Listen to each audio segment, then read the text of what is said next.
published in 1979, won him critical and popular success around the world. 3 years later, with the release of the film adaptation starring Meryl Streep and Kevin Kline, that story also brought him an extra literary measure of fame.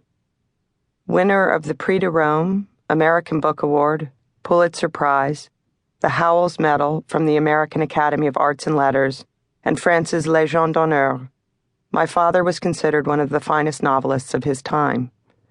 He was also praised, perhaps by an even larger readership, for Darkness Visible, his frank account of battling in 1985 with major clinical depression. A tale of descent and recovery, the book brought tremendous hope to fellow sufferers and their families. His eloquent prose dissuaded legions of would-be suicides and gave him an unlikely second act as the public face of unipolar depression. As it turned out, the illness wasn't finished with my father. I think we all recognized in the aftermath of his cataclysmic breakdown that Bill Styron had always been depressed. A serious drinker, he relied on alcohol not only to self-medicate, but to charm the considerable powers of his creative muse.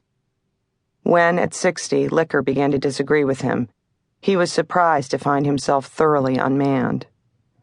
For many years after his 85 episode, he maintained a fragile equilibrium, but the scars were deep and left him profoundly changed. He was stalked by feelings of guilt and shame.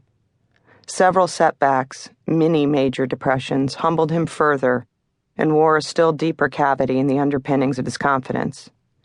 It seems that my father's get-out-of-jail-free card had been unceremoniously revoked. And though he went about his business, he'd become a man both hunted and haunted. One day, when I was still a baby, not yet old enough to walk, my mother went out, leaving me in the care of my 7-year-old brother, Tommy, and 9-year-old sister, Polly. Before she left, my mother placed me in my walker. For a while, Polly, Tommy, and the 2 friends they had over played on the ground floor of our house, while I gummed my hands and tooled around the kitchen island. Then, one by one, the older kids drifted outside. Maybe a half hour later, they found themselves together at Carl Carlson's farm stand at the bottom of our hill. On the makeshift counter of his small shed, Carl sold penny candy. No one could resist a visit on the couple of days a week he was open. It took a little while scrabbling over bubble gum and fireballs before, with a sickening feeling, my siblings realized that nobody was watching the baby. Racing back up the hill, Polly burst into the kitchen but couldn't find me.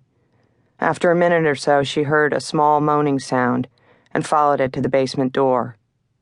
I was still strapped in my walker, but upside down on the concrete floor at the bottom of the rickety wood stairs. My forehead had swelled into a grotesque mound. My eyes were glassy and still.